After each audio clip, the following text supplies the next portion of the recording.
if they're not fit for office and they're not fit for residential, it's just, you just have to wait till the owners write the value down enough, or the banks take them back and demolish them. Well, what else can you do, Catherine? There's, these people who have the, do all the study and come up with the great ideas for converting office to residential.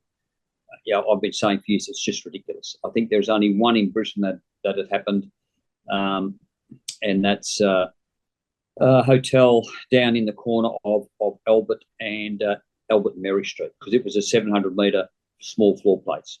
For residential, you have to have natural light. You can only be so far from natural light for, and you've got to have habitable room, bedrooms. You've got to have natural light.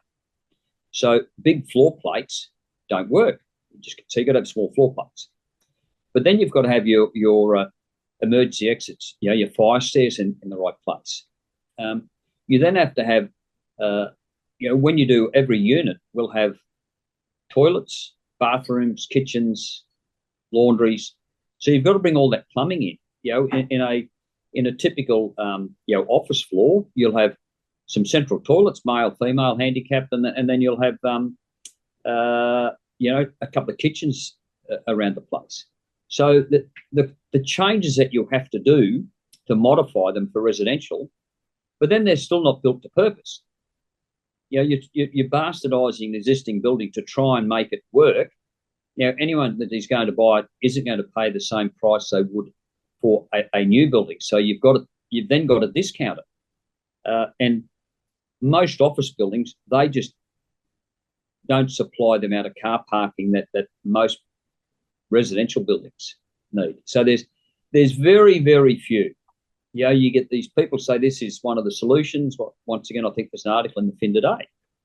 There's been dozens of projects that are approved, but, well, one, they didn't start because it just really didn't work. But the numbers don't work, and it's just ridiculous. But people keep saying it. You don't have to have intelligence to get a microphone. Now people say yes, right back at you, mate. But they make these statements, and they're misleading, because you can see that it just hasn't happened, Catherine, and it won't happen. So eventually, those buildings will have to be demolished. If you can't use them for commercial or residential, then there is no other use. They will have to come down, and it's eventually the holding costs will kill people. Your rates and land tax and everything else, and you'll have dilapidated buildings. But what else? There aren't any other options.